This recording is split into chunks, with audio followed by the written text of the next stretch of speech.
আজ আমার জন্মদিন। বসন্তকাল প্রিয় হবার পেছনে এটাও আমার একটা কারণ। Thank you. বার্থডে তো অ্যাকচুয়ালি এটা আমাদের বার্থডে না, এটা মাদেরই বার্থডে। আমরা তো জাস্ট বেরিয়েছি, জানিও না কি চলছে না চলছে। তোমরাই আজকে বাবা মা হয়েছিল। সব থেকে বড় যুদ্ধ মায়েরই ছিল। ইচ্ছে তো করে সময়টা বাড়ির সবার সাথে কাটাই, তবে লাস্ট 2 বছর ধরেই দিনটা বাড়ি থেকে দূরেই কাটছে। অনেকবারই ভেবে দেখেছি এই সময়টায় বাড়ি গেলে কেমন হয়, কিন্তু ওই বলে না, কিছু পেতে গেলে কিছু না কিছু হারাতেই হয়। পুজোর সময়টা বাড়ির লোকেদের সঙ্গ পেতে গেলে এই সময়টা স্যাক্রিফাইস করতেই হবে। তাও আমি বলবো আমরা দুজনে অনেকটাই লাকি।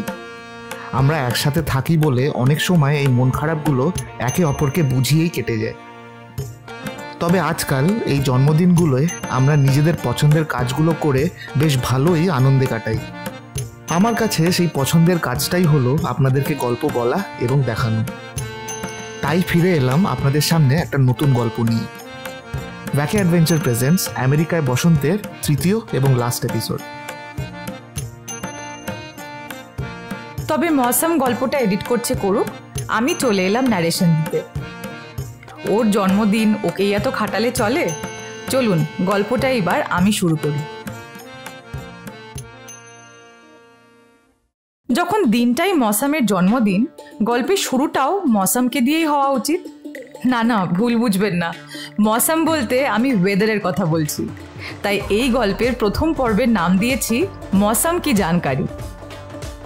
এই এপ্রিল মাস পড়তে না পড়তেই দিনের বেলাগুলোতে অ্যাভারেজ তাপমাত্রা ওই ধরুন 15 থেকে 20 ডিগ্রি সেলসিয়াসের মধ্যেই ঘোরাঘুরি করে। বোঝা যায় যে আস্তে আস্তে গরমকালের দিকে এগোচ্ছি আর গোটা দেশ আউটডোর অ্যাক্টিভিটিসে ব্যস্ত হয়ে যাবে। শীতকালে যে কী বিভীষিকায় কাটে সেটা বলার মতন নয়। আসলে আমাদের তো এত শীতের অভ্যাস নেই, তাই অবস্থা টাইট হয়ে যায় আমাদের। সে কারণেই এই শীতকালটা বাড়ির মধ্যেই সিটিয়ে থাকি। তবে এই দেশের লোকেদের কাছে এই ঠান্ডা কোনো ব্যাপারই না। দেখলে মনেই হয় না এনাদের ঠান্ডা লাগে বলে। এই দেখুন না, বরফের মধ্যে হাফ প্যান্ট পরে চলল। এই বসন্তকাল এলে আমরা বেরিয়ে একটু নিঃশ্বাস নিই। আর তাছাড়া শীতকালের এই ন্যাড়া গাছের পর এই সময় নতুন নতুন ফুল গজাতে দেখে মনটা এমনিই ভালো হয়ে যায়। আপনারা হয়তো খেয়াল করেছেন যে আমেরিকায় বসন্তের সিরিজের এপিসোডগুলোতে বেশ মুখ্য ভূমিকা পালন করেছে এই নানান রঙের ফুলেরা। প্রথম গল্পে আমাদের ভিডিওতে মেজরলি দেখতে পাবেন ড্যাফোডিলস। স্কুলে পড়াকালীন উইলিয়াম ওয়ার্ডসওয়ার্থের একটা কবিতায় প্রথম শুনেছিলাম এই ড্যাফোডিলসের কথা, কিন্তু এই ফুল চোখে দেখিনি, তাই খুব আবছা একটা ছবি ছিল মনে। আজ এত বছর পর প্রথম ড্যাফোডিলস দেখলাম, আর হঠাৎ মনে হলো খুব চেনা কিন্তু হারিয়ে যাওয়া একটা স্মৃতি যেন ঝপ করে তাজা হয়ে গেল চোখের সামনে। সেন্স অফ ফ্যামিলিয়ারিটি এরকমই অদ্ভুত জিনিস। যাই হোক, এরপরে এই বসন্তের সিরিজের 2য় এপিসোডে দেখলেন চেরি ব্লসম। এর বিষয়ে আমরা বিস্তারিত বলেছি আগের ভিডিওতে, পারলে দেখতে পারেন, আমরা লিঙ্ক ডেসক্রিপশনে দিয়ে রাখবো। আর ফাইনালি এই শেষ এপিসোডে আপনাদের সামনে নিয়ে এলাম টিউলিপস। টিউলিপের সৌন্দর্যের কথা আর নতুন করে কী বা বলবো। নানান রঙের এই মিষ্টি ফুলগুলো দারুণ লাগে দেখতে, আর সেজন্যেই পৃথিবীর সবচেয়ে জনপ্রিয় গার্ডেন ফ্লাওয়ার্সদের মধ্যে সবচেয়ে অন্যতম হলো এই টিউলিপ। এই যে 3টে ফুল আপনাদের দেখালাম, এর বিষয়ে একটা ইন্টারেস্টিং তথ্য বলি আপনাদের। এই 3টে ফুলই কিন্তু এ দেশে প্রবাসী। ড্যাফোডিলস আসে ইউরোপ এবং নর্থ আফ্রিকা থেকে, চেরি ব্লসম জাপান থেকে, এবং টিউলিপ আসে পার্সিয়া অর্থাৎ আজকের দিনের ইরান থেকে। সাদামাটা শীতের পর চোখের সামনে এত রং দেখে যেন মনের তেষ্টা মেটে। এমন মনে হয় যেন এটাই প্রকৃতির খেলা, শীতকালের তেষ্টা বসন্তকালে মেটাতে আসে।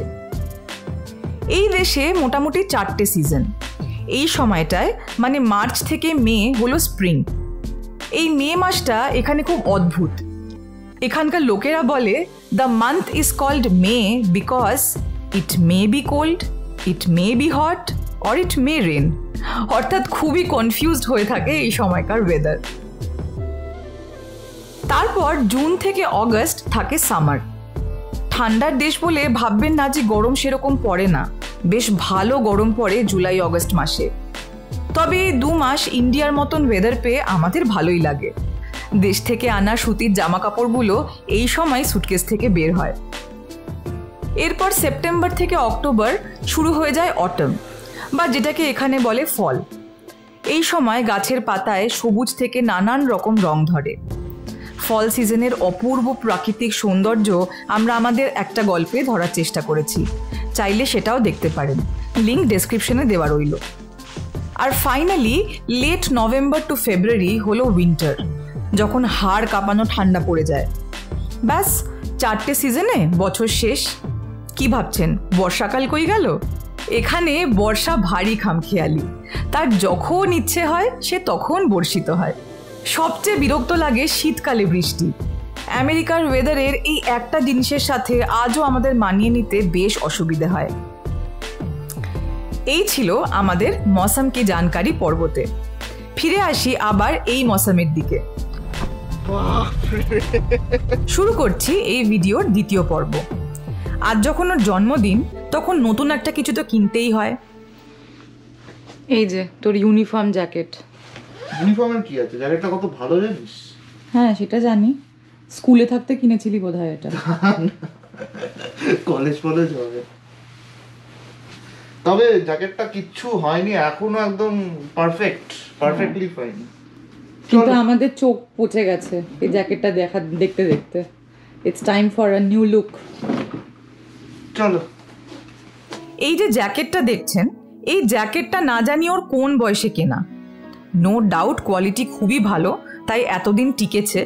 কিন্তু আপনারা আমাদের ভিডিও ফলো করলে দেখতে পাবেন যে এই জ্যাকেট ওর সাথে ঘুরে বেরিয়েছে দুনিয়ার এক কোণ থেকে আরেক কোণ। তাই ঠিক করলাম এই জন্মদিনে আর কিছু করি না করি এই জ্যাকেটটা চেঞ্জ করবই। চলে গেলাম এই দেশের খুব জনপ্রিয় একটা দোকানে, যেটা মেনলি জ্যাকেটের জন্য বিখ্যাত। নাম হলো বার্লিংটন কোট ফ্যাক্টরি। আমার এই নতুন সাদা জ্যাকেটটা, এটাও এখান থেকেই কেনা।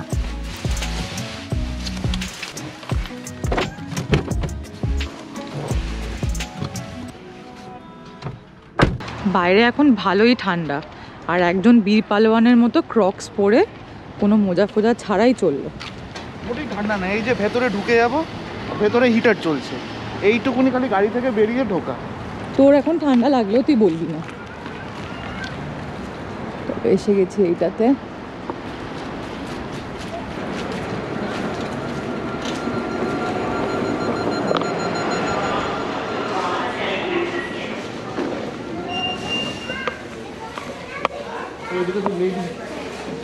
আমি তো এই সেকশনগুলো থেকে বেরোতেই পারবো না মনে হচ্ছে। আমি বুঝতে পেরেছি তোর এখন হাঁ হয়ে যাবি তুই। না না, আগে তোর জ্যাকেটের সেকশনে চল, আমাকে এরকম এদিকে ঘোরাফেরা করালে আর তোর জ্যাকেট কেনা হবে না আজকে। আমার অলরেডি আটকে যাচ্ছে চোখ এদিক ওদিক। তুই আগে মেন সেকশন ওদিকে। এটা ইচ্ছা করে দরজার সামনেই লেডিস সেকশনটা রেখেছে, জানে সব লেডিস শপাররাই এদের মেন কাস্টমার। চল আগে তোর জ্যাকেট দেখি। এই এত জামা কাপড়ের জঙ্গলের থেকে একখানা জ্যাকেট খুঁজে বের করা, সে কি চারটিখানি কথা? তার ওপর আবার আমার বারবার চোখ চলে যাচ্ছিল আমার পছন্দের জিনিসগুলোর দিকে।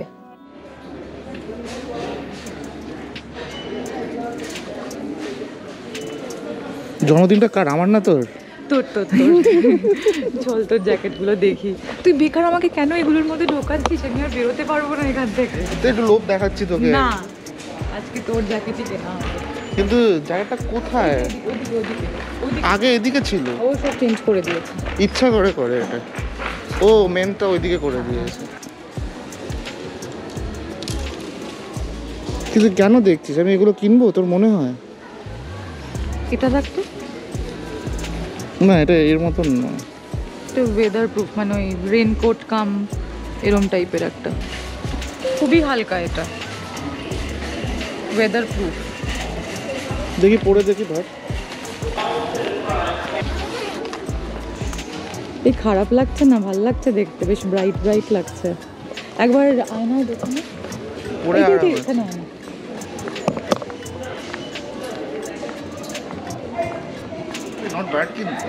খারাপ লাগছে না, খারাপ লাগছে না, বেশ ভালো লাগছে। এবার তুই দেখ। তোর প্রচুর ব্যাপার আছে, জিনিসপত্র কিনে তারপরে পরবি না পছন্দ না হলে। যাক, ভালো দেখে একটা জ্যাকেট পাওয়া গেল। তবে এবার পরের সব ভিডিওগুলোতে এই জ্যাকেটটাই দেখতে পাবেন বারংবার, তাই আগে থেকেই ডিসক্লেমার দিয়ে রাখলাম। দিনটা শুরু করেছিলাম ফুল দিয়ে, তারপর কেনা হলো জ্যাকেট। কিন্তু বাঙালির তো সবশেষে একটাই কথা, কি খেলি?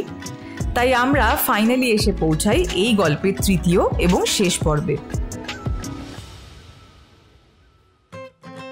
প্রথমে ভেবেছিলাম আমার জন্মদিনের মতনই কোনো নতুন খাবার নতুন জায়গায় ট্রাই করব। কিন্তু খাওয়ার ব্যাপারে আমি হলাম এক্সপেরিমেন্টাল আর মৌসম হলো নস্টালজিক। আমি যতই নতুন নতুন জিনিস ট্রাই করতে চাই, মৌসম সেই পুরনো খাবারগুলো খেয়ে পুরনো স্মৃতিগুলোকেই তাজা করতে চায়।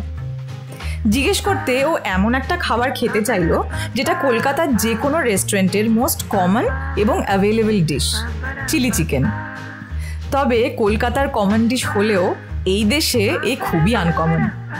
কি অদ্ভুত ব্যাপার ভাবুন, চাইনিজ খাবারের ইনফ্লুয়েন্স ইন্ডিয়া এবং আমেরিকা দুই দেশেই আছে, কিন্তু ইন্ডিয়ান চাইনিজ আর আমেরিকান চাইনিজের মধ্যে আকাশ পাতাল তফাৎ। এই শহরে খুঁজেই পেলাম না একটাও রেস্টুরেন্ট যেখানে চিলি চিকেন পাওয়া যায়। তাই অগত্যা ইউটিউবের রেসিপি দেখে ঘরেই লেগে পড়লাম কাজে। সুস্মিতা যখন কাজে এতটা ব্যস্ত হয়ে পড়েছে, আমি চলে এলাম গল্পটাকে এগিয়ে নিয়ে যেতে। আজকের গোটা দিনটায় এবং এখনও সুস্মিতা চেষ্টা চালিয়ে যাচ্ছে দিনটা আমার কাছে স্পেশাল বানানোর। আসলে কি বলুন তো, এই চেষ্টাটাই যথেষ্ট। This is more than enough. যখন খাবারের ফরমাইশটা করেছিলাম তখনও বুঝিনি যে এত কমন ডিশ এই দেশে এতটা আনকমন হতে পারে। ভেবেছিলাম চিলি চিকেন কোথাও না কোথাও পেয়েই যাব। তবে ওকে অপশানও দিলাম যে নেই তো নেই, ছাড়, অন্য কিছু খাই। মানলো না আমার কথা। সকাল থেকে এত ঘোরাঘুরি করার পর যে ওর মধ্যে এখনও এনার্জি বাকি থাকবে সেটা আমি ইমাজিন করিনি। খেতে কেমন হবে আমি কনসিডারই করছি না। Her effort makes it more special. দেখতেই দেখতে মুখে জল আর স্মৃতিতে পুরনো টেস্টটা মনে পড়ে গেল। সেই পার্ক স্ট্রিটে পিপিং বলে একটা রেস্টুরেন্ট ছিল, সেখানে আমরা দুজনে কলেজে পড়াকালীন যেতাম। টাকা পয়সা সেভ করে মিক্সড ফ্রাইড রাইস আর চিলি চিকেন অর্ডার করে খেতাম। সেই দিনগুলোই ফিরে পেতে চাইছিলাম। তখন আগে পকেট দেখে তারপর অর্ডার দিতাম। তবে এই খাবারটা চিলি চিকেন আর ফ্রাইড রাইস বাজেটে অলওয়েজ চলে আসতো। দাঁড়ান, আপনাদের সাথে কথা বলতে বলতে এক্সপার্ট রাঁধুনি তৈরি করে ফেলেছে। খেয়ে আপনাদের টেস্টটা জানাচ্ছি। তবে খাবার আগে এখনও দুটো জিনিস বাকি আছে।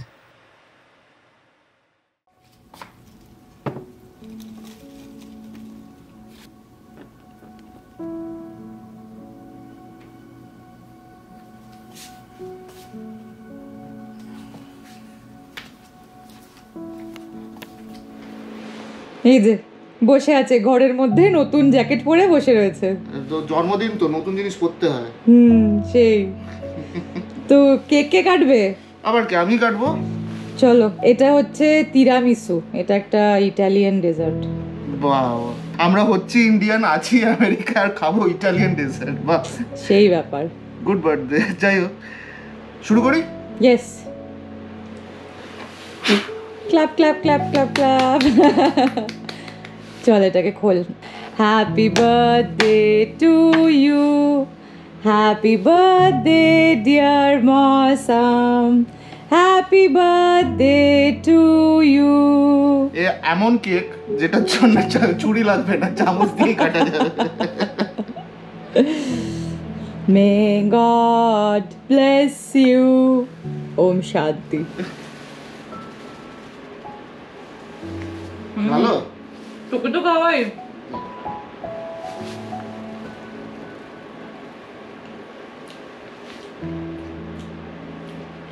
ডিফারেন্ট খেতে। ওপরের লেয়ারটা পুরো কফির লেয়ার।